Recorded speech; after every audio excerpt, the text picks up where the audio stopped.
Okay, so fame. It's one of those things we all think about, at least a little. Some people crave it, others fear it. But most of us probably don't realize just how dangerous it can be. Like, truly dangerous. I was reading recently about celebrities who were killed by their own fans. And yeah, that sent me spiraling down a rabbit hole. Because listen, this isn't just about stalkers or obsessed groupies. This is about admiration that slowly warps into obsession and then something far worse. There's this thing called a parasocial relationship. It's when someone feels emotionally connected to a person who doesn't know they exist. Usually, that person is a celebrity. Actors, musicians, influencers. You watch them, listen to them, follow them. You know their voice. You know their smile. It feels personal, like they see you, even though you've never met. Now, for most people, that's harmless. We binge their content, maybe cry when they die, and move on. But for a small, dangerous few, that one-sided connection festers into delusion. They start to believe they do know this person, that they deserve access, that they're owed something. Sometimes that obsession just ends in heartbreak. Other times, it ends in murder. So today we're talking about celebrities, real people, who were killed by the very fans who claimed to love them. These stories are heavy, but they're real. No dramatics here, just the facts. Let's go. John Lennon, one of the most famous musicians in history, a founding member of the Beatles, a peace activist, a cultural icon, and tragically, the victim of one of the most infamous murders in modern music history. It happened on December 8, 1980, outside the Dakota, a historic apartment building in Manhattan where John lived with his wife, Yoko Ono. That morning, John and Yoko were photographed by Annie Leibovitz. It was meant to be the cover for Rolling Stone. Later that day, they went to the recording studio. It was just another New York day, cold, but not freezing. Calm, ordinary. But standing outside the Dakota for most of that day was a man named Mark David Chapman. Chapman was holding a copy of Lennon's album, Double Fantasy. When John and Yoko left their building that afternoon, Chapman approached. He didn't scream. He didn't cry. He didn't even say much. Just handed John the album, asked for an autograph, and John signed it. There's a photo of it, John with his pen out, scribbling his name. Chapman just standing there beside him, silent. Hours later, around 10:50 at night, John and Yoko return home. As they walked toward the entrance of the Dakota, Chapman emerged from the shadows. He called out, "Mr. Lennon," pulled out a revolver and shot John 5 times. 4 bullets hit him. Yoko screamed. John stumbled into the building, collapsing. He was rushed to Roosevelt Hospital, but it was too late. He was pronounced dead on arrival. Chapman, he didn't run. He just stood there, calmly reading a copy of The Catcher in the Rye. When the police arrived, he told them, "I acted alone." Now, Chapman's motive has been endlessly analyzed. He claimed he was angry at John for being a phony, that John had once said the Beatles were more popular than Jesus, that his wealth contradicted his messages of peace. But more than anything, Chapman seemed to be consumed by obsession, a twisted need for notoriety. He even said later, "I thought by killing him, I would become somebody." John Lennon's death devastated millions. Candlelight vigils were held around the world. Fans stood outside the Dakota, crying, singing his songs. Chapman pleaded guilty to second-degree murder. He was sentenced to 20 years to life and has been denied parole multiple times. He remains in prison to this day. What's especially haunting is that John met his killer that same day. He signed an autograph for him. There's something so unsettling about that, the intimacy, the trust, and the betrayal. It reminds us how vulnerable celebrities can be, even when surrounded by fans. Rebecca Schaeffer wasn't just another aspiring actress. She was the kind of person who walked into a room and made people pause. Her breakout role came in the sitcom My Sister Sam in the late 80s. Bright-eyed, charming, effortlessly likable, Rebecca was poised for a long, steady career. People loved her. But one of those people didn't just love her. He fixated on her. His name was Robert John Bardo. Bardo was 18 years old when he first saw Rebecca on television, and something about her clicked for him. He started writing her letters, dozens of them. At first, Rebecca responded. Just a postcard or two, nothing unusual. Back then, it wasn't uncommon for celebrities to send short, polite responses to fans. But for Bardo, it was more than enough. That little moment of contact, it fed something dangerous. He started traveling. In one attempt, he made it all the way to Warner Brothers Studios, trying to find her. Security turned him away. But he didn't stop. His obsession escalated. Bardo started researching. And this is where things took a disturbing turn. Back then, celebrities' personal information, like home addresses, could be found in public DMV records. With just a small fee and some paperwork, Bardo hired a private investigator to help him find Rebecca's apartment in West Hollywood. It was July 18, 1989. Bardo showed up at her door around 10 in the morning, carrying a letter and a Bible. Rebecca answered, smiled politely, and told him she was busy. According to reports, she was kind but firm. She closed the door. He left, but only for a little while. About an hour later, he came back. This time, Rebecca opened the door again. Maybe she thought he had forgotten something. Maybe she thought it was over. That's when Bardo pulled out a handgun and shot her in the chest. She collapsed inside the doorway. Paramedics arrived quickly, but Rebecca was pronounced dead 30 minutes later at Cedars-Sinai Medical Center. She was just 21 years old. The impact of her death was immediate and intense, not just because of who she was, but because of how vulnerable she had been. Her murder forced the entertainment industry and lawmakers to confront how accessible celebrities truly were. Robert Bardo was arrested the next day, walking aimlessly on the freeway in Tucson, Arizona. He confessed without hesitation. During his trial, his defense tried to argue that he suffered from mental illness. But it didn't change the facts. He was sentenced to life in prison without the possibility of parole. He's still incarcerated. Rebecca's case didn't just leave a scar. It changed things. It led to California's first major anti-stalking law, passed in 1990. It also prompted a policy shift. The DMV no longer made address information publicly accessible. Celebrities began to take their security more seriously. And even though her career had barely started, Rebecca's legacy is powerful. She became a symbol, not just of rising talent lost, but the urgent need to recognize the dangers of obsessive fan culture. Christina Grimmie was one of those voices that stopped you in your tracks.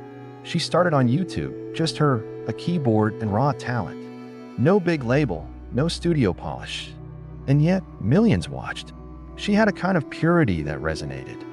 By the time she competed on The Voice in 2014, she had already built a loyal following. But it wasn't just The Voice. Christina was approachable, friendly. She answered fan questions, posted goofy videos, and treated people like friends. That openness was part of her charm. It was also what made her vulnerable. On June 10, 2016, Christina was in Orlando, Florida, performing at a small venue called the Plaza Live.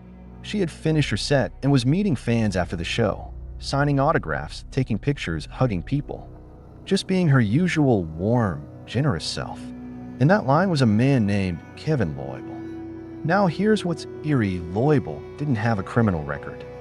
He wasn't known to law enforcement. To most people, he didn't seem dangerous. But according to reports, he developed a quiet, obsessive attachment to Christina. He altered his appearance for her, got LASIK, whitened his teeth, even claimed he'd gone vegan because he thought she'd be impressed. But he never actually met her until that night. Loibl approached Christina during the meet and greet. Without warning, he pulled out a handgun and shot her multiple times at point-blank range. Christina's brother, Marcus, was there. He tackled Loibl immediately, risking his own life. In the chaos, Loibl turned the gun on himself and died at the scene. Christina was rushed to the hospital, but she didn't survive. She was just 22. The attack shocked everyone. There were no warning signs, no threats, no history of violence. Just a fan who crossed a line no one saw coming. In the days that followed, tributes poured in from across the world. Friends, fans, and fellow artists mourned her loss. But beneath the grief was a deeper conversation about security at public events, about mental health, and about the risks that come with being so accessible in the digital age.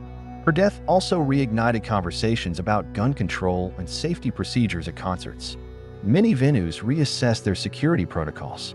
Some implemented metal detectors. Others changed how meet and greets were structured. Christina's legacy didn't disappear with her. Her family launched the Christina Grimmie Foundation to support victims of gun violence and families dealing with trauma. Her music continued to be released posthumously, and her voice, both literally and symbolically, still echoes from many fans. She was the definition of promising. A young woman who used her platform for good, and she was taken away not by a random act, but by a fan who blurred the line between admiration and obsession. Selena Quintanilla wasn't just a singer, she was a cultural force. Known simply as Selena, she was the queen of Tejano music, a crossover star before the crossover happened. By the mid-90s, she became a symbol of hope, pride, and representation for countless young Latinas. She was vibrant, warm, and grounded. She talked to fans like they were family. That connection was real, but it's also what made her death so haunting. In 1995, Selena was just 23 years old. She had already won a Grammy.